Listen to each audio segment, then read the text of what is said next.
हाँ जी, कैसे हैं आप सभी? स्वागत है आप सभी का चाय और कोड में। और इस वीडियो का टारगेट है हमारा 333 कमेंट्स 3 आवर्स में। हाँ जी, 3 वाला फेज है इस वीडियो के अंदर। तो देखते हैं 3 आवर्स में पूरा होता है कि हमारा टारगेट। जितने भी 3 आवर्स में कमेंट होंगे मैं सब पे नज़र रखूंगा और देखते हैं कितनी जल्दी आप करा देते हैं। तो चलिए हम कंटिन्यू करते हैं हमारी चाय और बैकएंड वाली सीरीज़, जावास्क्रिप्ट के थ्रू बैकएंड सीख रहे हैं। ये वाला वीडियो कंपैरेटिवली काफ़ी आसान रहेगा। देखिए, आसान और क्या टफ है ये सिर्फ और सिर्फ इस बात पे डिपेंड करता है कि आपको कितना परसेंटेज फेमिलियरिटी है चीज़ से। पहली बार पढ़ते हैं एकदम अनफेमिलियर है तो बहुत टफ लगता है। 2-3 बार देख लेते हैं, 1-2 बार यूज़ कर लेते हैं तो आसान लगने लगता है। क्योंकि इस तरह की प्रैक्टिस मॉडलिंग की, डेटा मॉडल्स बनाने की हमने ऑलरेडी कर ली है, इसलिए ये वाला वीडियो आसान लगेगा। डायरेक्टली इंट्रोड्यूस करता तो थोड़ा सा डिफिकल्ट लगता। बट इस वीडियो में ज़्यादा कुछ खास नहीं है। हम हमारे यूज़र मॉडल के बारे में चर्चा करेंगे, थोड़ा सा हम हमारे वीडियो मॉडल के बारे में भी चर्चा करेंगे। वीडियो मॉडल के अंदर हम एक स्पेशल प्लगइन इंजेक्ट करेंगे जिसका हम बाकी आगे जाके यूज़ करेंगे। बट क्या है वो, वही हमारे इस पूरी प्रोजेक्ट को एडवांस लेवल पे लेके जाएगा। क्योंकि इस प्रोजेक्ट के अंदर हम सिर्फ ये insert one, insert many, delete one ये सब नहीं करने वाले। हम एडवांस लेवल की एग्रीगेशन पाइपलाइंस भी लिखेंगे, जो मैंने तो अभी तक किसी पेड कोर्स में या कहीं पे भी होते हुए नहीं देखी है। तो आपको बहुत ही इंटरेस्टिंग लगेगा कि अच्छा, इस तरह की प्रोडक्शन लेवल एपीआईज लिखी जाती है और इस तरह से डेटाबेस कॉल्स होते हैं। अलग लेवल का कॉन्सेप्ट है एग्रीगेशन और बहुत ही स्टैंडर्डाइज्ड है। ये तो करेंगे ही करेंगे। साथ में हम JWT देखेंगे, ये क्या चीज़ है, bcrypt देखेंगे, ये क्या चीज़ है, और हमारे थोड़े से मॉडल्स के बारे में चर्चा करेंगे, किस तरह से mongoose के मॉडल्स बनते हैं। 2 ही मॉडल्स हम देखेंगे, यूज़र और हमारा वीडियो मॉडल। तो देखते हैं और सारी डिटेल के बारे में चर्चा करते हैं। कमेंट्स का ध्यान रखिएगा बस, कि कमेंट का टारगेट हमारा पूरा हो जाए। तो मैं आपके साथ पहले तो करते हैं स्क्रीन को शेयर, और अब एक एक करके हमारा सारा काम यहाँ पे हम शुरू करते हैं कि किस तरह से सब होगा। देखिए, इसके लिए हमें कुछ फाइल्स फोल्डर्स बनाने तो पड़ेंगे ही, उसका तो कोई ऑप्शन है नहीं। तो चलते हैं कहाँ पे फाइल्स बनाएंगे वो सब देखते हैं। हम चलते हैं हमारे मॉडल्स के अंदर, और इस मॉडल्स के अंदर हम नई फाइल्स बनाएंगे। अब पहली जो फाइल हम बनाते हैं उसका नाम रखते हैं हम यूज़र रख लेते हैं .model.js। अब ये चर्चा मैं ऑलरेडी कर चुका हूँ कि देखिए इसमें कई बार .controller.js, .model.js। कुछ लोगों को मैंने देखा कमेंट सेक्शन में अभी भी पूछ रहे थे कि सर ये .model क्यों लिखा है। अरे सिर्फ पर्सनल कन्वेंशन है, अपने लिए रखा है। अगर आप सिर्फ user.js लिखोगे तो भी वही बात है। बट ये अक्सर स्टैंडर्ड प्रैक्टिस है कोड बेस के अंदर कि अगर आप मॉडल लिख रहे हो तो user.model.js लिख लो, है तो JS फाइल ही। कंट्रोलर लिख रहे हो तो user.controller.js, तो बाहर से ही पता लग जाए अच्छा इस फाइल में कंट्रोलर्स लिखे गए हैं। बाकी ऐसा कोई ज़रूरत नहीं है, आप user.js लिखोगे, कोई डांटने नहीं आ रहा आपको तब भी आपका काम हो जाएगा। तो एक फाइल तो हमारी हो गई user.js। एक हम वीडियो के मॉडल्स के बारे में भी चर्चा करेंगे। क्यों चर्चा करेंगे वो भी आपको बताते हैं। ये 2 ही क्यों पिक करें, video.model.js। ओके, तो ये हमारे पास 2 मॉडल हैं। अब हम चलते हैं हमारे गिटहब पे। तो ये हमारा गिटहब है जहाँ पे हम सारा कोड पुश कर रहे हैं। ये है हमारा चाय और बैकएंड। अब इसमें इस कोड बेस में एक प्रॉब्लम ये है कि यहाँ पे स्टार्स है ना, ये बहुत कम नज़र आ रहे हैं। अरे प्लीज़ यहाँ पे आके थोड़ा सा सपोर्ट वपोर्ट दिखाओ, इन स्टार्स वगैरह को थोड़ा बढ़ाओ ताकि मुझे पता लगे कितने लोग देख रहे हैं, क्या कर रहे हैं। ना वॉच में हो ना स्टार्स में हो, कुछ करो प्लीज़ इसका।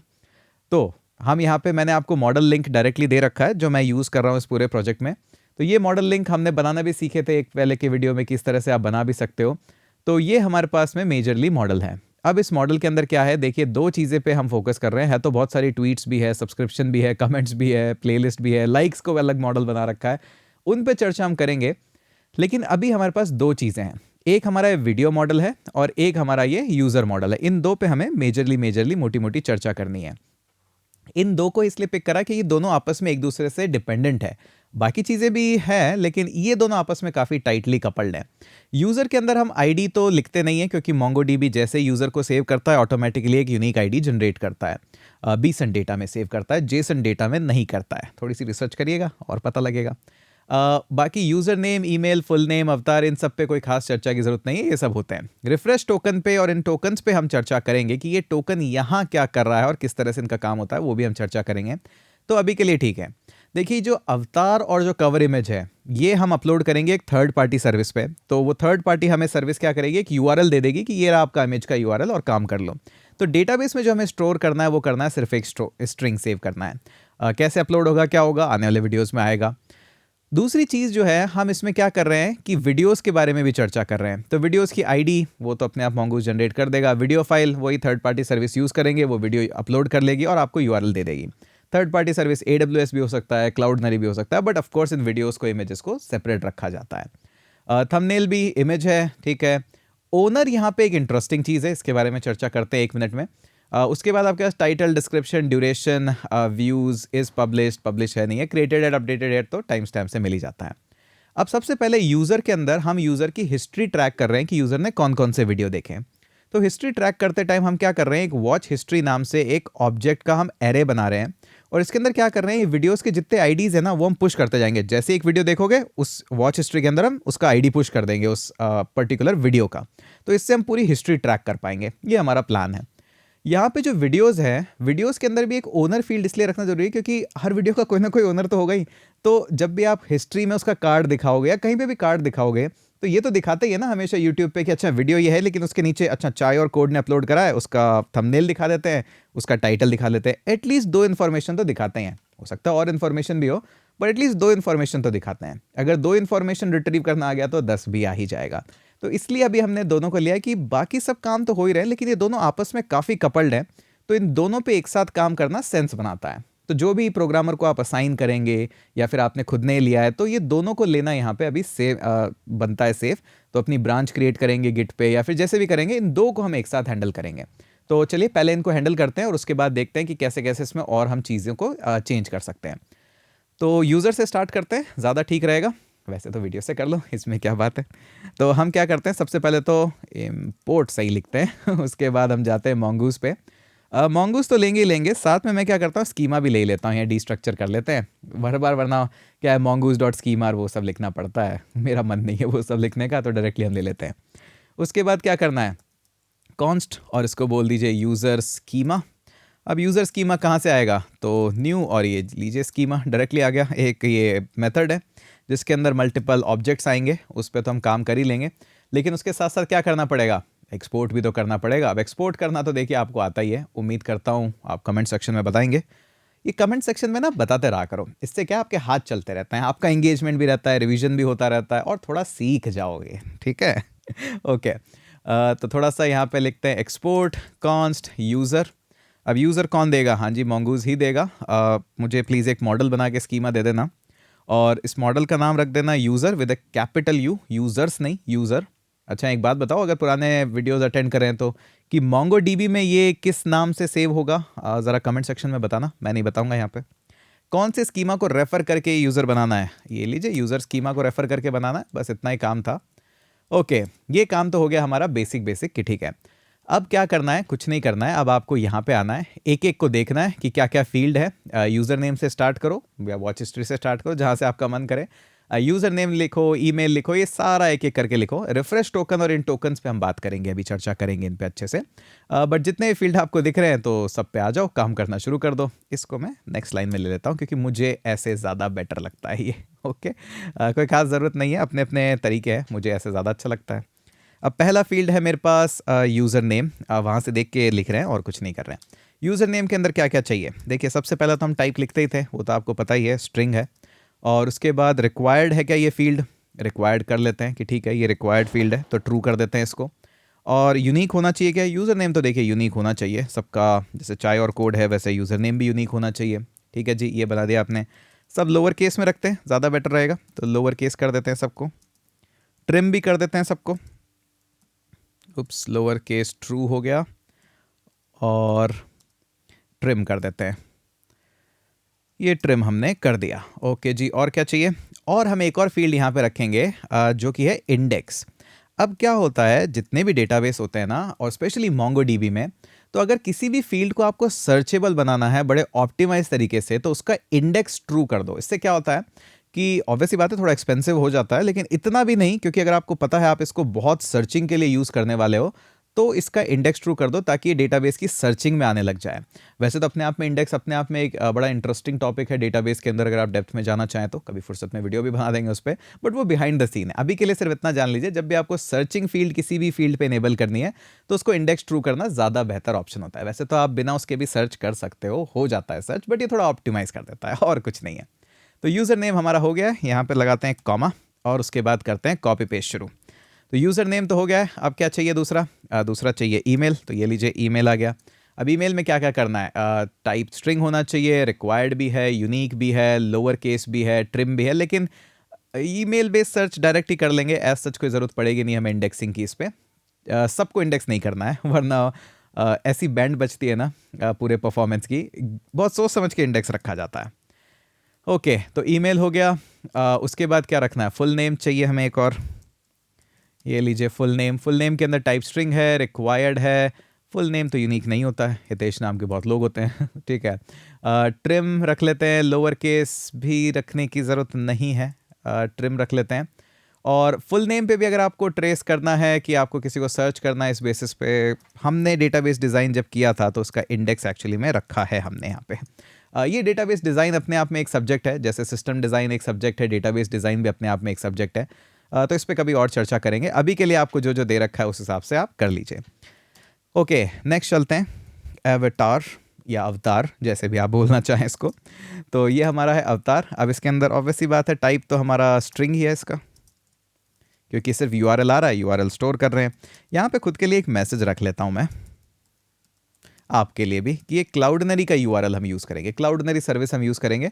जब आएगा टॉपिक तब बता देंगे, अभी सिर्फ इतना सा ध्यान रखिए, AWS की तरह ही एक सर्विस है जहाँ पे वीडियोस या फाइल्स, इमेजेस जो भी चाहिए आप अपलोड करके एक URL दे देता है, फ्रीली अवेलेबल है, इसलिए यूज़ कर रहे हैं। और रिक्वायर्ड है क्या, अभी के लिए मैं रिक्वायर्ड लिखूंगा इसको, क्योंकि रिक्वायर्ड चाहिए ही चाहिए मुझे, तो रिक्वायर्ड ट्रू कर देते हैं। ये लीजिए रिक्वायर्ड ट्रू। ये हो गया हमारा अवतार। कवर इमेज भी है एक हमारे पास में, कवर इमेज कॉपी करना पड़ेगा, कवर इमेज। कवर इमेज का भी सेम ही मामला है कि वो भी टाइप स्ट्रिंग है, बट रिक्वायर्ड ट्रू नहीं है वो, तो इसको हटा देते हैं। ठीक है, कवर इमेज के बगैर भी चल जाएगा। ठीक है, ये फ्रंट एंड वाले की हेडक है, उसको कैसे हैंडल करना है। अब उसके बाद एक जो हमारा फील्ड है वो है हमारा वॉच हिस्ट्री। तो वॉच हिस्ट्री जो फील्ड है वो डिपेंडेंट है वीडियोस पे। तो हमने इस तरह के लिखना सीखा है कि किस तरह से लिखे जाते हैं, कोई दिक्कत होनी नहीं चाहिए वैसे इसमें। वॉच हिस्ट्री, ये लीजिए वॉच हिस्ट्री। अब वॉच हिस्ट्री क्या है, एरे है सबसे पहली बात तो, क्योंकि मल्टीपल वैल्यूज़ इसमें ऐड करते जाएंगे हम, लेकिन किस तरह की वैल्यूज़ ऐड करेंगे। अब इतना ज़्यादा कॉम्प्लेक्स भी नहीं है कि मुझे एक और मिनी स्कीमा बना के यहाँ लिखना पड़े, तो मैं डायरेक्ट एक ऑब्जेक्ट बना के यहाँ लिख सकता हूँ। सबसे पहले तो लिखते हैं हमेशा टाइप। और टाइप क्या होता है, स्कीमा, mongoose के स्कीमा, प्लीज़ एक टाइप्स देना, तो ये टाइप्स दे देता है। और कौन सा टाइप चाहिए, ऑब्जेक्ट ID चाहिए, मिल गया। इसके बाद आपको मैंने रटवाया था, समझाया नहीं था, मतलब समझाया भी था बट आपको रट ही गया होगा अब तक तो, कि इसके बाद नेक्स्ट चीज़ हमेशा रेफ लिखते हैं या रेफरेंस। रेफरेंस जो हम लेंगे वो वीडियो का लेंगे, अभी हमने डिक्लेयर नहीं करा, बट अब हमें पता है, इतने एडवांस तो हो ही गए हम कि हम आने वाले टाइम में लिख देंगे ये वाला। अब हमारे पास में 2 फील्ड और बचे हैं इसके बाद, उन पे भी चर्चा करते हैं। एक फील्ड है हमारा ये पासवर्ड, एक फील्ड है हमारा रिफ्रेश टोकन। ये क्रिएटेड एट, अपडेटेड एट, ये तो पता ही है आपको, ये तो हम डिस्कस कर चुके हैं काफ़ी डिटेल में, तो इस पे हमें चर्चा करनी पड़ेगी। देखिए ये है हमारा पासवर्ड फील्ड, ठीक है जी। अब पासवर्ड फील्ड के अंदर टाइप जो है, इससे आप सरप्राइज हो जाएंगे थोड़े से कि स्ट्रिंग क्यों रखा है। क्लियर टेक्स्ट में कोई पासवर्ड रखता है क्या भला, 1 2 3 4 दिया है तो 1 2 3 4 डेटाबेस में थोड़ी रखते हैं, क्योंकि चाहे ना चाहे डेटाबेस लीक हो जाते हैं कई बार, तो वहाँ पे अगर क्लियर टेक्स्ट पासवर्ड ऐसे लीक हो रहे हैं तो अच्छी बात नहीं है। तो एक स्टैंडर्ड प्रैक्टिस है कि डेटाबेस के अंदर जब भी पासवर्ड रखो उसको एनक्रिप्ट करके रखो, पर एनक्रिप्ट ही करके तो नहीं रख सकते, क्योंकि आपका पासवर्ड क्या है, अगर वो आपने 1 2 3 लिखा है और वहाँ पे कुछ और बड़ी स्ट्रिंग है, एनक्रिप्टेड स्ट्रिंग है, तो कंपेयर कैसे करेंगे। तो ये एक चैलेंज है हमारे सामने जिसको हम सॉल्व करेंगे।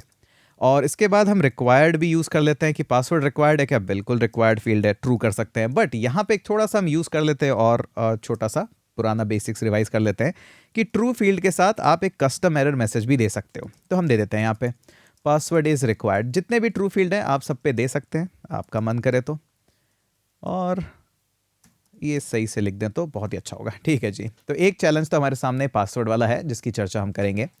एक चैलेंज हमारे सामने ये है कि एक यहाँ पे एक लाइन लिखी है, अगर मैं सही से लिख पाया तो, रिफ्रेश टोकन। तो ये टोकन्स क्या चीज़ है, और ये रिफ्रेश टोकन, एक्सेस टोकन, ये क्या होते हैं, ये सब अलग अलग होते हैं क्या, इनके बारे में करते हैं। ये होते किस टाइप के हैं, वही लॉन्ग स्ट्रिंग है और कुछ भी नहीं है। और इतना होने के बाद जैसे इससे बाहर आएंगे तो आपको पता है सेकंड ऑब्जेक्ट में आपको एक चीज़ मिलती है जिसका नाम है आपके टाइम स्टैम्प्स, और इसको आप ट्रू करोगे तो क्रिएटेड एट, अपडेटेड एट आपको मिल ही जाएगा। तो ये हो गई हमारी पूरी की पूरी चर्चा कि आपका किस तरह से यूज़र स्कीमा है। कोई फील्ड अगर कम हो, मैंने छोड़ दिया हो, तो प्लीज़ आप ऐड कर लेना। वैसे तो शायद सभी ऐड कर दिए हैं, बट अगर कोई कम ज़्यादा हो तो आप ऐड कर लेना, ये कोई बड़ी बात है नहीं। ओके, तो इतना काम तो हमारे पास हो गया है। इसको मिनिमाइज़ कर लेते हैं कि ठीक है, इतनी तो जानकारी हमारे पास है और ठीक है। ओके जी, इसको अभी के लिए यहीं छोड़ते हैं। वापस से आएंगे हम, क्योंकि दो चर्चाएं बाकी है, पासवर्ड वाली और ये टोकन वाली। अभी पहले हमारे वीडियो मॉडल तक जा आते हैं, क्योंकि वो थोड़ा सा क्या है, आसान है। आसान क्या है, मतलब ईजी है, उसमें कुछ ज़्यादा इतनी चर्चाएं है नहीं। तो हम एक तो काम करते हैं, mongoose को बुला लेते हैं, mongoose से स्कीमा भी एक्सट्रैक्ट कर लेते हैं, ये लीजिए। और उसके बाद const video schema, lower case में लिखते हैं, वीडियो स्कीमा ज़्यादा ठीक रहेगा, कंसिस्टेंसी वीडियो स्कीमा। और ये बनेगा हमारे न्यू कीवर्ड, याद रखिएगा यहाँ पे, वरना बहुत प्रॉब्लम होगी। और ये लीजिए हमारा, इस पे भी आएंगे अभी। और इसके बाद हमें इसको एक्सपोर्ट भी करना पड़ेगा। तो अगर आपको याद हो कि किस तरह से एक्सपोर्ट करते हैं तो प्लीज़ कमेंट सेक्शन में बताइएगा। नहीं याद है तो कोई बात नहीं, मैं लिख देता हूँ, export const video capital V के साथ, क्योंकि ये रेफरेंस गया हुआ है तो याद रखिएगा, एक्सपोर्ट इस तरह से ही है। और हम कर रहे हैं mongoose, प्लीज़ एक मॉडल बना के देना। मॉडल का नाम क्या रखेंगे, वीडियो रखेंगे। और किस पे बेस होगा, तो ये हमारा होगा वीडियो स्कीमा पे बेस्ड। ठीक है, इतना काम तो हो गया। अब आते हैं यहाँ पे। अब सबसे पहले तो क्या काम करते हैं, टाइम स्टैम्प लिख लेते हैं, क्योंकि वो थोड़ा सा आसान रहेगा। टाइम सीरीज नहीं, टाइम स्टैम्प्स चाहिए, टाइम स्टैम्प्स। और ये ट्रू। चलिए, लास्ट वाली फील्ड का इंतजाम तो हो गया। तो लास्ट वाली फील्ड जो हमारी थी, ये क्रिएटेड एट अपडेटेड एट, ये तो हो गया। बाकी इसमें से देख देख के लिखना है, और तो क्या ही करना है, बस इतना ही काम है। ज़्यादा कुछ है नहीं। तो चलिए शुरू करते हैं एक एक करके लिखना ये सारी फील्ड्स।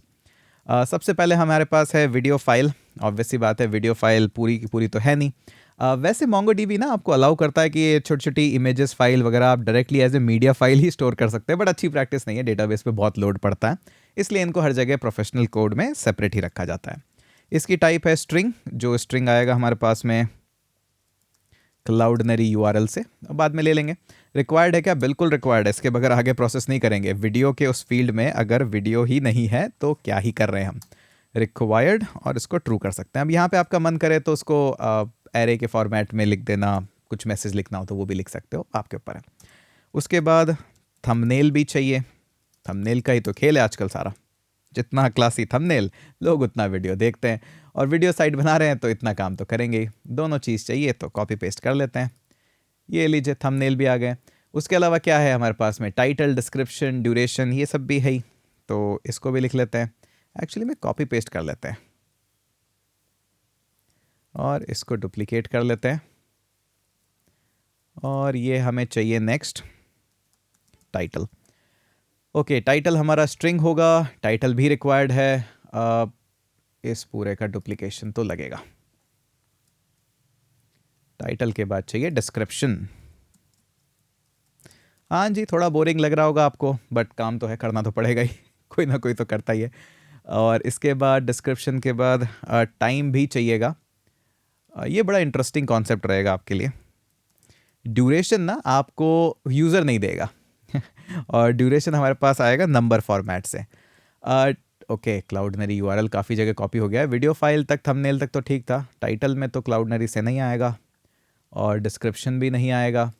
ड्यूरेशन एक्चुअली में आपको क्लाउडनरी से ही मिलेगा। क्लाउडनरी जैसे ही कोई फाइल अपलोड कर लेता है, उसके बाद फाइल की इन्फॉर्मेशन आपको भेजता है कि ये रहा उसका URL, वहीं से हम URL एक्सट्रैक्ट करेंगे।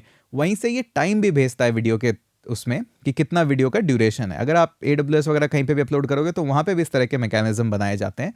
तो हम ड्यूरेशन निकालेंगे अपने क्लाउडनरी से। इसके बाद हमें व्यूज़ चाहिएंगे। व्यूज़ को हम अपडेट करते जाएंगे, इनिशियली 0 रखेंगे हम इसको, लेकिन बाद में अपडेट करते जाएंगे। तो व्यूज़ हमारे पास एक ऑब्जेक्ट है जिसका टाइप जो है वो नंबर है। ऑब्वियसली डिफ़ॉल्ट वैल्यू देनी पड़ेगी, वरना कुछ ना कुछ व्यूज़ ज़बरदस्ती आ जाएंगे। तो 0 से स्टार्ट करते हैं, डिफ़िकल्ट होता है, बट आप लोग वीडियो शेयर करते हैं तो व्यूज़ अपने आप आ जाते हैं, थोड़ा सा हेल्प मिल जाती है। ठीक है, उसके बाद नेक्स्ट फील्ड है इज़ पब्लिश्ड। अगर आपको याद हो तो हमने उसमें रखा है, ये इज़ पब्लिश्ड क्या है, कुछ नहीं, वीडियोस पब्लिक के लिए अवेलेबल है या नहीं है, एक बूलियन फ्लैग है। तो हम उसको चेक कर लेंगे कि वीडियो भेजना है नहीं भेजना है, ये वीडियो शो करना है नहीं करना, उस हिसाब से बूलियन फ्लैग्स हो जाता है, कुछ खास है नहीं। डिफ़ॉल्ट वैल्यू भी दे देते हैं कि डिफ़ॉल्ट जब वीडियो लगाया है तो देखने दो ना सबको, तो ट्रू कर देते हैं। अब एक इम्पॉर्टेंट फील्ड जो है हर वीडियो का एक ओनर होगा, तो एक ही ओनर होगा, तो इसलिए हम क्या करेंगे वहाँ पे उसके ओनर फील्ड ऐड कर देते हैं। अब नाम आप हो सकता है वीडियो अपलोडर रखें, वीडियो ओनर रखें, जो भी रखें, मैंने ओनर रख दिया यहाँ पे। तो उसके अंदर दो ही चीज़ें लगेगी, एक तो टाइप, तो स्कीमा से पूछना पड़ेगा, स्कीमा एक टाइप देना, टाइप्स कौन सा टाइप, ऑब्जेक्ट आईडी देना प्लीज़, ये दे दिया। ये लिखते ही हमें पता है रेफरेंस लिखना पड़ता है कि कहाँ से लें भाई रेफरेंस, आपने तो बोल दिया ऑब्जेक्ट आईडी ऐड करो, पर कहाँ से ऐड करूँ, हवा में से थोड़ी ना ऐड करूँगा, तो हमने इसका लिख दिया यूज़र। अब ये मॉडल अवेलेबल होना ज़रूरी है डेटाबेस में, वरना कैसे काम करेगा। तो ये हो गया हमारा बेसिक काम कि ठीक है मॉडल्स वगैरह सब हो गए। अब क्या है हमारे पास थोड़ी सी छोटी छोटी चीज़ें हैं, उन छोटी छोटी चीज़ों के बारे में बात करते हैं। एक तो जब हम यहाँ पे आएंगे ना वीडियो मॉडल्स या फिर यूज़र मॉडल्स भी लिखेंगे, तो क्योंकि ये जो वॉच हिस्ट्री है ना, ये अकेला फील्ड हमारे इस प्रोजेक्ट को बड़ा ही कॉम्प्लेक्स बनाता है और बड़ा ही नेक्स्ट लेवल बनाता है। उसके लिए हमें कुछ बेसिक मोंगोडीबी क्वेरी तो हम लिखेंगे ही, उसमें तो कोई दिक्कत है ही नहीं, इंसर्ट मैनी, अपडेट मैनी, ये वो सेव वो, ये सब तो करेंगे ही। लेकिन एक स्पेशल पैकेज का हम यूज़ करेंगे जिसका नाम है mongoose dash aggregate, aggregate please, लिखें इसको एग्रीगेट, हाँ जी, mongoose dash aggregate dash paginate version 2। ये जो mongoose का एक पैकेज है ना, ये आपको अलाउ करता है एग्रीगेशन क्वेरीज लिखने के लिए। देखिए MongoDB में आपने जो भी आज तक पढ़ा है, जो सब करा है, वहाँ पे आपको बेसिक बेसिक सिखाया जाता है कि इंसर्ट मैनी, अपडेट मैनी, ये सब। लेकिन जो ट्रू पावर है MongoDB की, जो प्रोडक्शन में लोग यूज़ करते हैं, वो एक्चुअली में इससे ही आती है, जो कि है एग्रीगेशन क्वेरीज।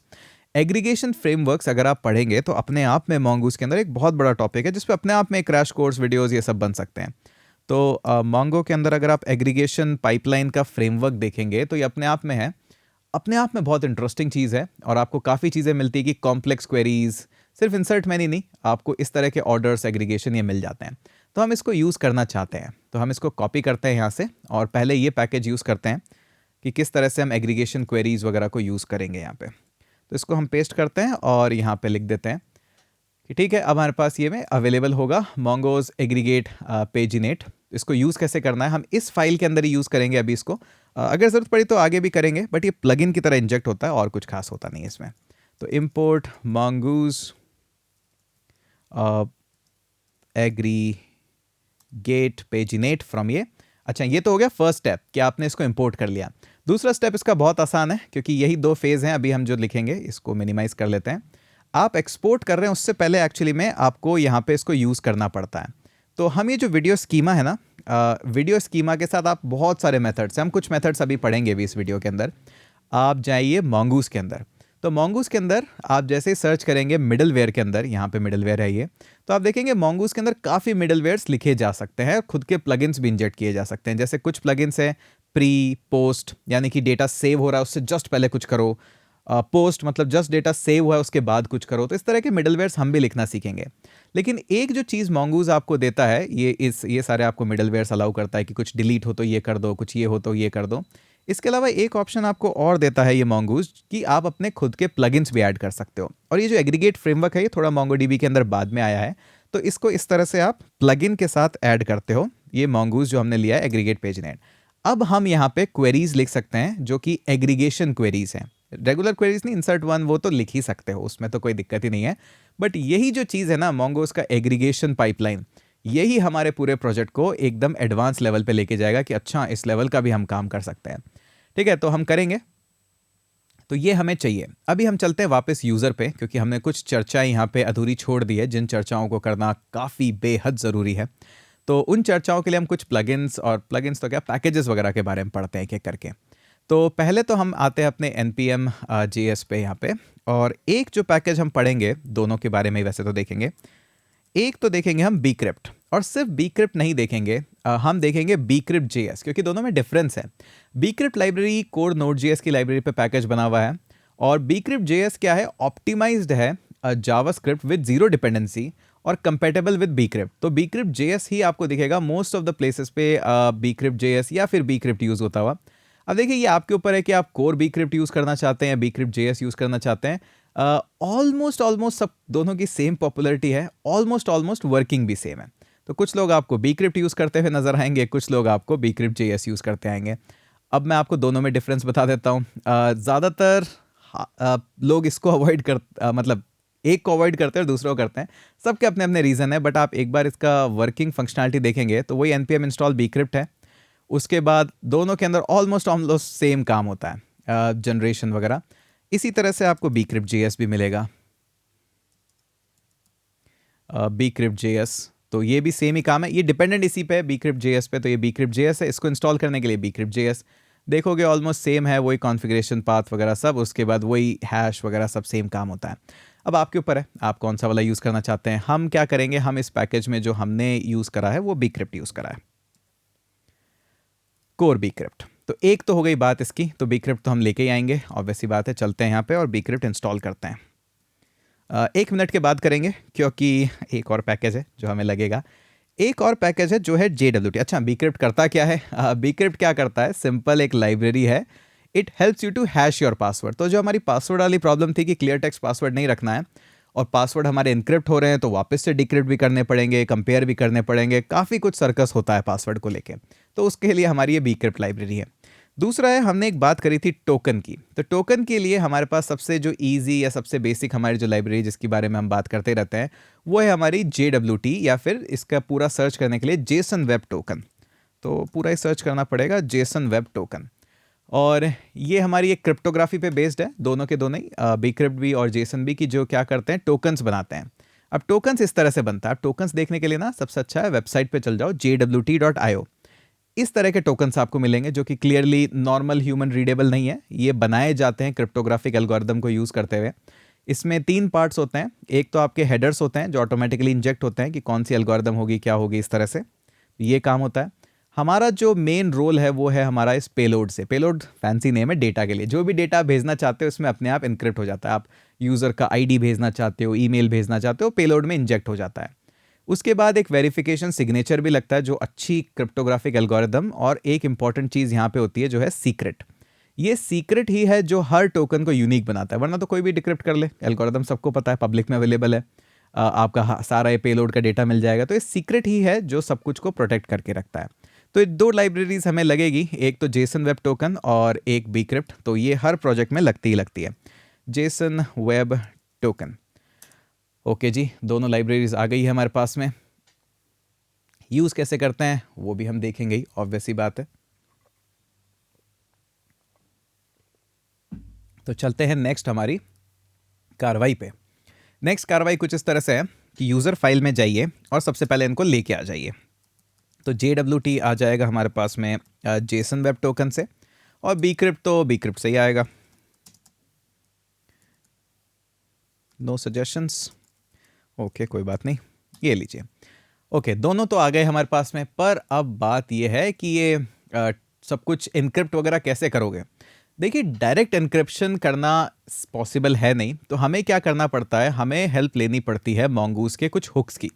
मिडिलवेयर पे जैसे ही क्लिक करेंगे तो आपको यहाँ पे मिल जाएंगे हुक्स। उनमें से एक हुक है ये प्री हुक। ये प्री हुक क्या करता है, ये प्री हुक एक मिडिलवेयर है, execute one after another which each individual care.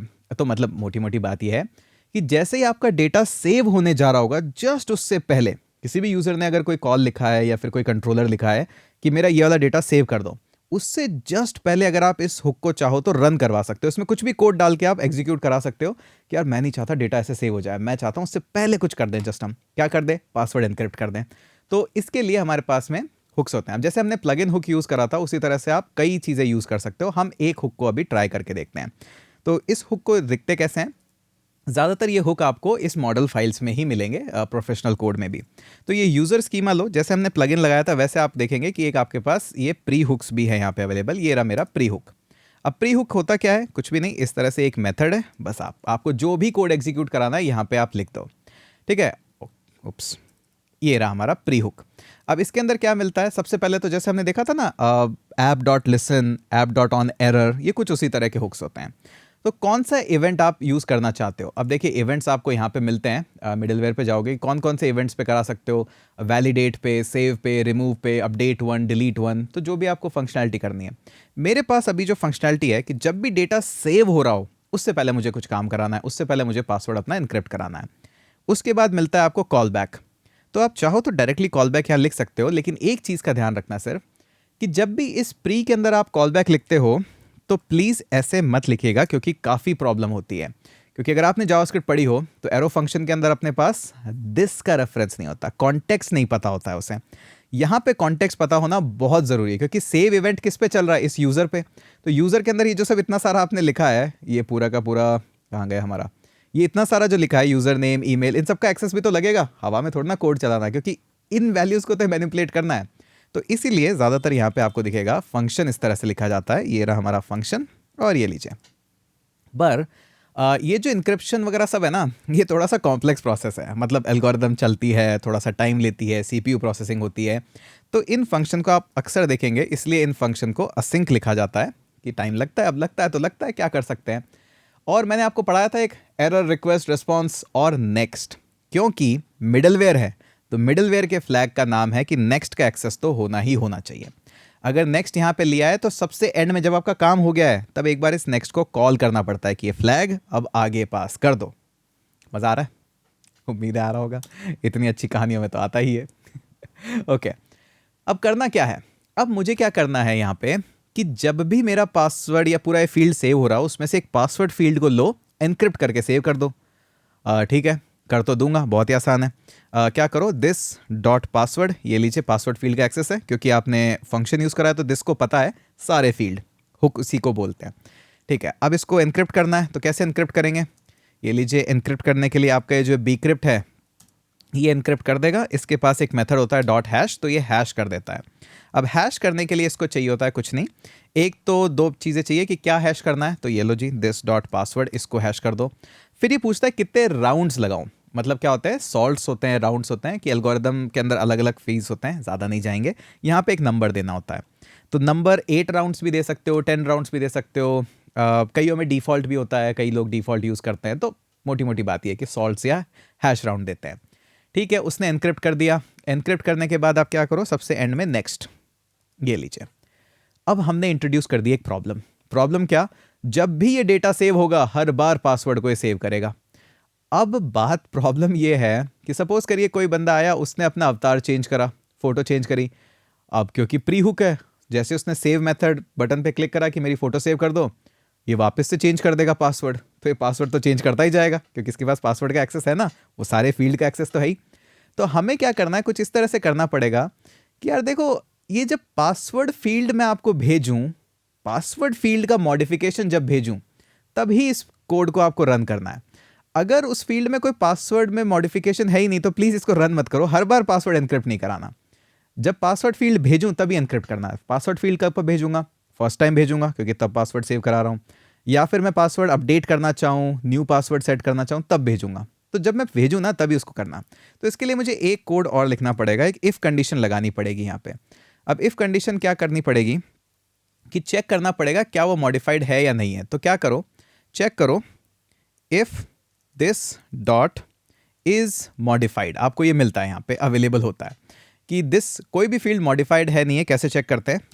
Modified, और इस मॉडिफाइड फील्ड के अंदर आप पास कर दो ये अपना पासवर्ड। ये स्ट्रिंग में ही पास करना पड़ता है। हाँ जी, ये ज़रूरी है, स्ट्रिंग, ये सिंटैक्स है। अब क्या है, ये तो चेक कर रहा है कि मॉडिफाइड हुआ है क्या। हाँ जी, तो दो तरीके हैं मेरे पास। या तो मैं सारा कोड यहाँ पे ला के रख दूँ कि ठीक है मॉडिफाइड हुआ है तभी पासवर्ड चेंज करो, अदरवाइज रिटर्न कर दो। या फिर दूसरा ऑप्शन एक ये है कि मैं इसको नेगेटिव चेक कर लूँ कि अच्छा आप दोगे कि मॉडिफाइड हुआ है क्या, मैं पूछ रहा हूँ। अगर मॉडिफाइड नहीं हुआ है तो क्या करो, तो आप सिंपली रिटर्न कर दो। यहाँ से क्या रिटर्न कर दो? नेक्स्ट। तो आप इस मेथड में आओ ही मत, आप सीधा ही निकल जाओ यहाँ से बाहर। अपने अपने तरीके हैं चेक करने के, कुछ लोग इसके अंदर चेक करेंगे, लॉजिक है, बेसिक लॉजिक। यहाँ पे मैंने नेगेटिव चेक कर लिया है कि अगर मॉडिफाइड नहीं हुआ है, ये फील्ड मॉडिफाइड ही नहीं हुआ, तो हटो यहाँ से, फिर क्या प्री लगाना है। और अगर मॉडिफाइड हुआ है ये फील्ड तो फिर यहाँ पे इसको चेंज करो और उसके बाद हम नेक्स्ट कॉल करेंगे।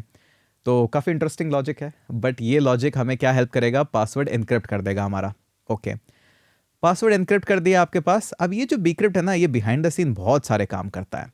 तो इसने पासवर्ड सेव कर दिया, लेकिन अब हमें क्या करना पड़ेगा? अब हमें कुछ मेथड्स यहाँ पे डालने पड़ेंगे ताकि हम डायरेक्टली ना इस यूज़र को जब भी इंपोर्ट कराएं उससे पूछ लें कि यार पासवर्ड सही है नहीं है। क्योंकि आपने जो डेटाबेस में स्टोर करा है वो तो एनक्रिप्टेड, लेकिन बाहर जो यूज़र भेजेगा हमें वो तो 1 2 3 4 5 भेजेगा, या जो भी उसका पासवर्ड है वो भेजेगा। तो हम कुछ इस तरह के मेथड्स बनाएंगे। तो आपको क्या दिखेगा कि एक्चुअली में आप कुछ मेथड्स भी बना सकते हो। जिस तरह से मिडलवेयर बना सकते हो, वैसे ही मोंगूज आपको एक ऑप्शन देता है कि आप इसके अंदर मेथड्स इंजेक्ट कर सकते हो। हाँ जी, जैसे कुछ मेथड आपको डायरेक्टली मिलते हैं, जैसे आप ये मॉडल लोगे तो अपडेट वन, डिलीट वन, ये मेथड्स आपको मिलते हैं यहाँ पे। इसी तरह के मैं कस्टम मेथड्स भी डिज़ाइन कर सकता हूँ। कस्टम मेथड कैसे डिज़ाइन करते हैं, हुक्स तो आपको समझ में आ गया है। उसके लिए भी सेम आपको यूज़र स्कीमा लेना पड़ता है। अब यूज़र स्कीमा के अंदर एक ऑब्जेक्ट होता है जिसका नाम है मेथड्स। और इस मेथड्स के अंदर आप जितने चाहे मेथड्स आप ऐड कर दो, डॉट लगाओ, और ऑब्वियसली बात है वो प्रॉपर्टी अगर नहीं होगी तो वो ऐड हो जाएगी। तो मैं एक प्रॉपर्टी ऐड कर देता हूँ, इज़ पासवर्ड करेक्ट। और ये क्या प्रॉपर्टी है, हमने देखा था जावास्क्रिप्ट जब हमने पढ़ रहे थे कि इसके अंदर मेथड आप ऐड कर दो। ये लीजिए, मेथड हमने ऐड कर दिया, ये रहा हमारा फंक्शन। ये फंक्शन जब भी रन होगा उसको एक पासवर्ड लगता है, तो आपको जो भी पासवर्ड चेक करना है वो तो पैरामीटर भेजना पड़ेगा। और यहाँ मैं मेरा लॉजिक लिख दूंगा कि किस तरह से पासवर्ड चेक होता है। ओके, ठीक है। अब कैसे पासवर्ड चेक करेंगे? हाँ जी, पासवर्ड चेक करना भी तो आना चाहिए। तो ये जो bcrypt लाइब्रेरी है ना, ये हैश करती है, तो ये पासवर्ड आपकी चेक भी कर सकती है। हाँ जी, ये बड़ी इंटरेस्टिंग चीज़ है इसकी।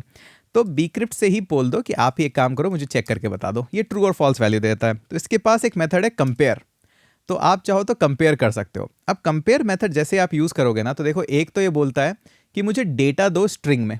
तो यूज़र जो भेज रहा है मुझे, जब भी लॉगिन करेगा तो वो तो स्ट्रिंग में भेजेगा, वो क्यों इनक्रिप्ट करके भेजेगा। और दूसरी जो चीज़ ये मांगता है, बोलता है इनक्रिप्टेड पासवर्ड दे दो। तो मैं दोनों को कंपेयर कर दूंगा, क्योंकि मैंने ही तो इनक्रिप्ट करा है, मुझे पता है कितने राउंड्स मैंने लगाए हैं, क्या मेरे सीक्रेट्स हैं, ये सब मैं आपके यूज़ कर लूँगा। ठीक है जी, कर सकते हो तो कर दो, बड़ी अच्छी बात है। तो एक तो मुझे दे दो पासवर्ड, तो जिसने भी ये मेथड कॉल किया है वो क्लियर टेक्स्ट पासवर्ड भेजेगा। और एक पासवर्ड मैं दिस से एक्सेस कर सकता हूँ, क्योंकि जैसे प्री के पास सारे उसके ऑब्जेक्ट का एक्सेस है डेटाबेस में स्टोर होने के बाद भी, पहले भी, वैसे इस तरह से यहाँ पे भी मेथड्स के पास भी एक्सेस होता है। तो दिस डॉट पासवर्ड, तो दिस डॉट पासवर्ड तो एनक्रिप्टेड वाला, और ये पर वापस से वही बात, क्रिप्टोग्राफी है, कंप्यूटेशन पावर यूज़ होती है, तो टाइम लगता है। तो टाइम लगता है मतलब अवेट करना पड़ेगा। हाँ जी, अब अवेट कर लिया, अब क्या करो, इसको सीधा ही रिटर्न कर दो। तो रिटर्न में क्या होगा, ये जो कंपेयर है ना, ये आपको रिटर्न करता है ट्रू एंड फॉल्स। अगर आप इस पर होवर करके देखोगे तो ये क्या भेजता है, the data to be encrypted, और ये सब। तो रिटर्न वैल्यू जो आती है, a promise either to be result. Okay, मतलब बेसिकली ये बात है कि आपको रिजल्ट जो है ये सारे वही बता रहा है, लेकिन ये रिटर्न देखिए, यहाँ पे रिटर्न आ गया ट्रू। अगर load hash from your dB password true है, अगर कंपेयर मिल रहा है तो ट्रू मिल जाएगा, वरना फॉल्स। तो बेसिकली मोटी मोटी बात ये है कि आपको ये ट्रू और फॉल्स में ही बता देता है कि देखिए मैच हुआ या नहीं हुआ। ठीक है, अब यहाँ तक तो मुझे आ गई कहानी समझ में कि ठीक है, आप ये काम तो कर दोगे, अपना पासवर्ड वाला कहानी तो क्लियर हो गई। पर सर, ये JWT तो अभी तक काम में नहीं लिया, इसका क्या करेंगे? हाँ जी, JWT को समझना पड़ेगा हमें कि JWT यूज़ कैसे होता है और क्या है ये चीज़। सबसे इंपॉर्टेंट चीज़, JWT एक बियरर टोकन है। गौर से सुनिएगा इस वर्ड को, ये इंटरव्यूज़ में भी पूछा जाता है कि JWT हमारा ना एक बियरर टोकन है। अब बियरर टोकन से मतलब क्या है? बियरर टोकन से मतलब है जो उसको बियर करता है वो सही मान लेते हैं हम। यानी कि ये टोकन जिसके भी पास है, जो भी मुझे भेजेगा मैं उसको डेटा भेज दूंगा, एक चाबी की तरह है। तो चाबी खोइए मत, ध्यान से यूज़ करिए। कई लोग इसकी सिक्योरिटी को लेके कंसर्न होते हैं, जबकि नहीं होना चाहिए, काफ़ी स्ट्रॉन्ग सिक्योरिटी है इसकी। बट हाँ, टोकन्स का तो ध्यान रखना पड़ता है। ओके, तो टोकन्स हम बनाएंगे। अभी इस तरह के टोकन्स ना, क्योंकि हमने वो लाइब्रेरी जो यूज़ करी है JWT टोकन, वो हमें ये टोकन्स बना के दे देती है, लेकिन उसको दो तीन कुछ वेरिएबल्स वगैरह ये सब लगता है। तो उनके बारे में भी हम चर्चा कर लेते हैं कि आपको क्या क्या लगेगा, किस तरह से क्या होगा, वो भी हम बात कर लेते हैं। तो सबसे पहले हम चलते हैं। अच्छा, ये टोकन का अगर आपको समझना हो कि और किस तरह से काम होता है, तो आप ये जेसन वेब टोकन पे जैसे ही जाएंगे, इनके गिटहब पेजेस पे जाएंगे, तो आपको सारा का सारा मिल जाएगा कि किस तरह से यूज़ करना है, क्या होता है, कैसे क्या। वैसे कुछ ज़्यादा खास डिफ़िकल्ट है नहीं, बड़ा ईजी प्रोसेस है इनको यूज़ करने का, क्योंकि कॉमन लाइब्रेरीज है बहुत ईजीली। तो यहाँ पे आपको दिख जाएगा ये JWT.sign, तो बस साइन करना है, उसके बाद आपको एक प्राइवेट की देनी पड़ती है इसको, और एल्गोरिदम तो डिफ़ॉल्ट यूज़ कर लेंगे। और कुछ ऑप्शन भी दे सकते हो आपकी कब एक्सपायरी होगी इसकी, जैसे यहाँ पे दे रखा है इन्होंने कि ये बहुत ही बड़ा सा कॉम्प्लेक्स लॉजिक लिख रखा है, बट बेसिकली बात ये है कि 30 सेकंड का एक्सपायरी की, इसके बाद ये टोकन एक्सपायर हो जाएगा, हम इसको वैलिडेट नहीं कर पाएंगे। और साइन मेथड यूज़ करना पड़ता है, सीक्रेट भेजना पड़ता है, और यहाँ पे ये टोकन का टाइम देना पड़ता है। अब ये जो चीज़ें हैं ना, आपको अक्सर दिखेगी आपको एनवायरनमेंट वेरिएबल के अंदर कि किस तरह से ये लिखी जाती हैं। तो एक एक करके हम इस पर बात कर लेते हैं। तो सबसे पहले तो हम यहाँ पे आते हैं तो एक लिख लेते हैं एक्सेस टोकन सीक्रेट। तो एक्सेस टोकन सीक्रेट आपको कुछ इस तरह से दिखेंगे कि किसी ने 1 2 3 लिख दिया है, किसी ने क्या लिख दिया है, बट आपको कई जगह मिलेगा कि लोग बाग बड़ा ही कॉम्प्लेक्स स्ट्रिंग जनरेट करते हैं और फिर लिखते हैं। प्रोडक्शन ग्रेड पैकेजेस में तो कुछ इस तरह के कॉम्प्लेक्स स्ट्रिंग्स ही लिखे जाते हैं। तो देखिए ये रहे हमारे कुछ इस तरह के स्ट्रिंग्स। हाँ जी, अब ये जनरेट करने के लिए बहुत सारे एल्गोरिदम्स है, SHA-256 यूज़ कर सकते हो, और भी बहुत सारी है, किसी से भी लॉन्ग लिस्ट लगवा लो या खुद ही रैंडम लिख दो, तो इस तरह के टोकन्स यूज़ किए जाते हैं। तो पहली चीज़ तो ये हो गई हमारा एक्सेस टोकन सीक्रेट। हाँ जी, बड़ा ही सीक्रेट है और बड़ा ही लॉन्ग है तो स्ट्रॉन्ग है। और एक इस तरह से लिखा जाता है एक्सेस टोकन एक्सपायरी। तो एक्सेस टोकन एक्सपायरी का जो सिंटैक्स है वो बड़ा इंटरेस्टिंग है। आप डायरेक्ट ही 1 डे लिख सकते हो। तो इस तरह के और सिंटैक्स आपको देखने हो तो डॉक्यूमेंटेशन पढ़ना पड़ेगा, कोई और रास्ता है नहीं, तो इसी तरह से लिखा जाता है। अच्छा, हम एक और चीज़ पे बात करेंगे, तो पहले ही हम उसको लिख लेते हैं यहाँ पे ताकि बार बार ना आना पड़े। चर्चा तो हम करेंगे उस पर। एक और कॉन्सेप्ट हम डिस्कस करेंगे, वो है रिफ्रेश टोकन। रिफ्रेश ज़्यादा लिख दिया क्या? Refresh underscore token underscore secret. इसके अंदर भी हम कुछ लॉन्ग स्ट्रिंग रख लेते हैं। एक मेरे पास यहाँ पे जनरेटेड स्ट्रिंग है, तो मैं इसको एज इट इज़ ला के रख देता हूँ। आपका मन करे 1 2 3 लिख देना, आपका मन करे चाय और कोड लिख देना, वो भी ठीक ही है। अभी तो काम चल जाएगा, बट क्योंकि प्रोडक्शन लेवल बातें कर रहे थे तो सोचा ये भी बता दें। और एक होगा हमारा रिफ्रेश टोकन का एक्सपायरी। अच्छा, अब कई लोग सोच रहे होंगे कि ये इसी तरह से लिखा जाता है कि हर बार ऑल कैप्स में ऐसे अंडरस्कोर वगैरह। नहीं नहीं, ऐसा कोई ज़रूरी नहीं है, बट ये स्टैंडर्ड प्रैक्टिस है कि इसी तरह से लिखी जाती है। अब ये जो रिफ्रेश टोकन है ना, इसका एक्सपायरी थोड़ा सा ज़्यादा होता है। आपका जो मेन टोकन होता है एक्सेस टोकन, वो हमेशा कम ड्यूरेशन होता है, कई बार 1 दिन, कई बार 2 घंटे। और जो रिफ्रेश टोकन है वो थोड़ा ज़्यादा एक्सपायरी होता है। इनका लॉजिक क्या होता है, कैसे क्या होता है, इनके बारे में भी हम देखेंगे, अभी नहीं, थोड़ा सा बाद में। बट अभी के लिए देखो, 2 तरह के हम टोकन्स यूज़ करेंगे।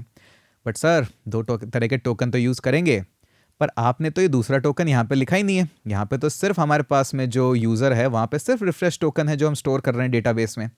हम एक्सेस टोकन की तो बात ही नहीं कर रहे। हाँ, क्योंकि मैं आपको बताना चाहता हूँ सेशंस और कुकीज़ दोनों ही हम यूज़ कर रहे हैं, काफ़ी सिक्योरिटी के साथ हम जा रहे हैं। तो हमारा जो एक्सेस टोकन होगा वो हमारे पास डेटाबेस में स्टोर नहीं होगा, लेकिन जो रिफ्रेश टोकन है वो डेटाबेस में हम स्टोर करेंगे। ऐसे ही ये वर्क करता है, तो इसके बारे में भी हम चर्चा करेंगे। अभी के लिए मैं क्या करता हूँ, इसको करते हैं कॉपी यहाँ से यहाँ तक, सैम्पल फाइल में आपको दे देते हैं, क्योंकि सैम्पल फाइल ही तो देख रहे हो आप। ये लीजिए, हमने आपको दे दिया एक्सेस टोकन, और दोनों को चेंज कर देते हैं ताकि आप अपना टोकन यूज़ करिए। चाय और कोड। और जो सीक्रेट टोकन है इसको भी मैं चेंज कर देता हूँ, आप अपना सीक्रेट टोकन यूज़ करिए। ठीक है, यहाँ पे लिख देते हैं चाय और बैकएंड।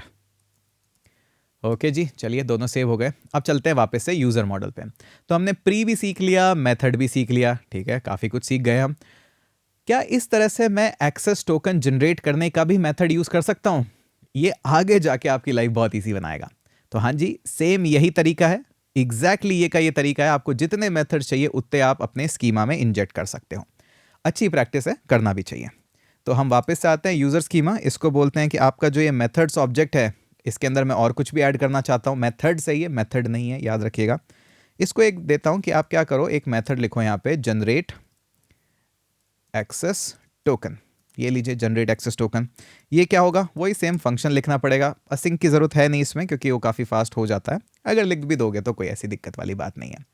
ओके, ये तो हो गया हमारा जनरेट एक्सेस टोकन। क्या इसी तरह से रिफ्रेश टोकन भी जनरेट किया जा सकता है? हाँ जी, इसी तरह से एग्जैक्टली सेम करेंगे हम। ये लीजिए रिफ्रेश टोकन। तो 2 मेथड हमने यहाँ पे इंजेक्ट कर दिए हमारे मेथड्स के अंदर कि इस तरह से तो आप जनरेट करोगे एक्सेस टोकन, इस तरह से रिफ्रेश टोकन। दोनों में अंतर क्या है? दोनों ही JWT टोकन्स है, दोनों में कोई डिफरेंस नहीं है, यूजेज का अंतर है। एक को किस तरह से यूज करेंगे, एक को किस तरह से।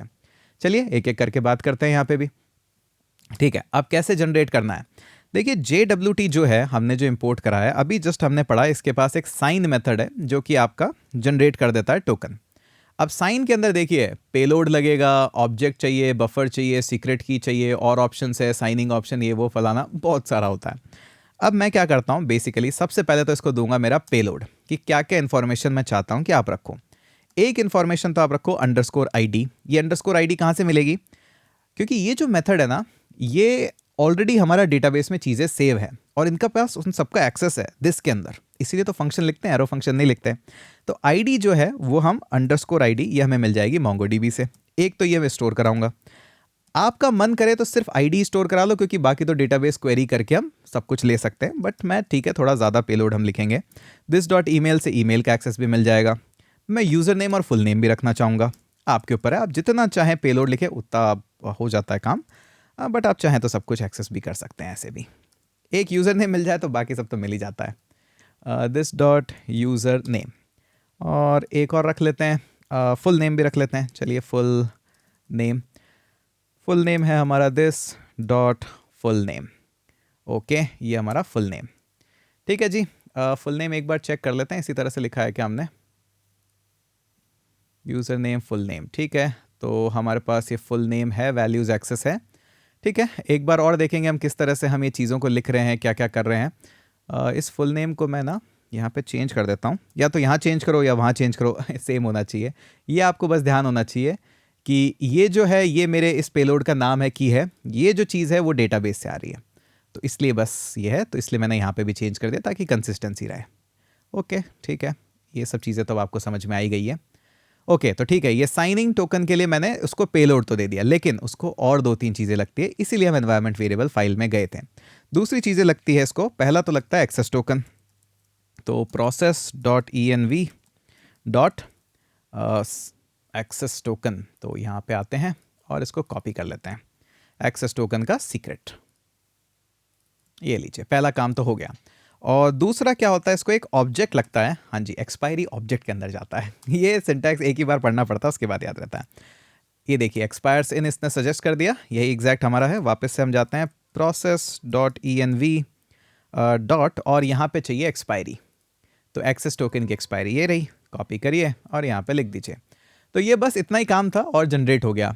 अब ये मेथड क्या करता है कि जैसे आप एक्सेस टोकन जनरेट हो जाता है JWT का, उसको रिटर्न कर देता है। तो चाहो तो वेरिएबल में होल्ड के रिटर्न करो, या फिर आप डायरेक्टली लिख दो रिटर्न।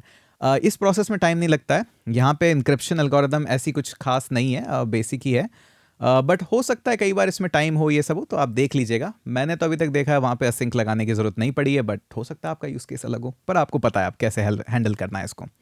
तो ये सारा काम हो गया, इसी तरह से आपका टोकन जनरेट होता है। अब आपको थोड़ा सा सरप्राइज होगा कि आपका जो रिफ्रेश टोकन है ना, वो भी इसी तरह से जनरेट होता है। एग्जैक्टली ये का ये कोड हम लेंगे, कॉपी करेंगे और पेस्ट कर देंगे। अच्छा, दोनों सेम ही काम कर रहे हैं, तो 2 बार क्यों कर रहे हैं हम? आपका जो रिफ्रेश टोकन होता है ना, इसमें इंफॉर्मेशन कम होती है। रिफ्रेश टोकन, क्योंकि ये बार बार रिफ्रेश होता रहता है, तो हम इसके अंदर सिर्फ और सिर्फ आईडी रखते हैं। कैसे यूज़ करते हैं, यूजेज हम बाद में बताएंगे, अपन डिस्कस करेंगे इसको आराम से। अभी के लिए बस रिफ्रेश टोकन का ये चेंज कर दो कि रिफ्रेश टोकन, ये लीजिए, रिफ्रेश टोकन का सीक्रेट अलग है, और हमारे पास जो रिफ्रेश टोकन की एक्सपायरी है वो थोड़ी ज़्यादा है। ये रिफ्रेश टोकन ये रही हमारी 10 डेज में एक्सपायर होता है। अच्छा, इसका वर्किंग क्या है, यूजेज क्या है, ये अभी मैंने डिस्कस नहीं करा, क्योंकि अभी बेसिक मेथड था, इसलिए मैंने आपको बता दिया। एक प्रॉपर वीडियो में डायग्राम के थ्रू मैं आपको बताऊंगा किस तरह से रिफ्रेश टोकन वर्क करते हैं, क्या इनका यूज़ केस है, कैसे क्या है। तो अभी हमने क्या है, हमारे सिर्फ और सिर्फ इस वीडियो में हमने 2 मॉडल्स बनाए, एक हमारा यूज़र मॉडल और एक हमने बनाया हमारा वीडियो मॉडल। वीडियो मॉडल में हमने थोड़ा सा देखा है कि एग्रीगेशन पाइपलाइंस आगे आने वाली है, तो उसके बारे में हम चर्चा करेंगे और डिटेल में उसको डिस्कस करेंगे। अभी हमारे पास ये यूज़र मॉडल है एक सिर्फ, और यूज़र मॉडल के अंदर हमने परफेक्टली इसके अंदर लिखा है। वैसे तो और भी मेथड्स इसमें लिखे जा सकते थे, बट आई थिंक अगर ज़रूरत पड़ेगी तो लिख लेंगे आगे, बट इतना ही काम है अभी के लिए, हमारे पास इतना ही है। तो काफ़ी काम हो गया है हमारे पास में ऑलमोस्ट। वापस से हम तकरीबन ना वही अपने 1 घंटे के 40 मिनट के लेक्चर के आसपास पहुंच ही जाते हैं। अच्छी बात है, कंसिस्टेंसी बनी रहती है, पर काफ़ी काम हो गया। अच्छा, एक चीज़ तो रह गई, वो सबसे इंपॉर्टेंट है कि हमने ये सब पुश तो किया ही नहीं, काफ़ी काम हो गया है, तो पुश भी कर देते हैं ताकि आपको सारा कोड मिल जाए। तो add user and video model, तो ये 2 काम हमने किए हैं, तो इनको कमिट कर देते हैं और इसको पुश भी कर देते हैं। ओके जी, ये हो गया हमारा सारा चेंज पुश, ताकि आपको सारा सोर्स कोड मिल जाए। अब सबसे ज़रूरी और इम्पॉर्टेंट बात यह है कि please please please humble request है, कमेंट टारगेट पूरा कर दीजिएगा।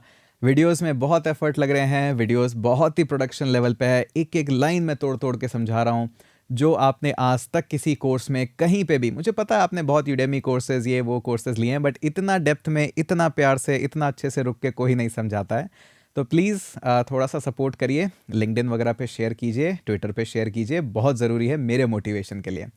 तो चलिए आज के लिए इतना ही करते हैं और अगले वीडियो में हम और इन पे और इन डेप्थ जाके चर्चा करेंगे। मॉडल्स हमारे रेडी हैं, अब हमें सीखना है कि इनके कंट्रोलर्स कैसे लिखेंगे, राउट्स कैसे लिखेंगे, डेटाबेस से क्वेरी कैसे करेंगे, स्कीमा स्ट्रक्चर बन गया है।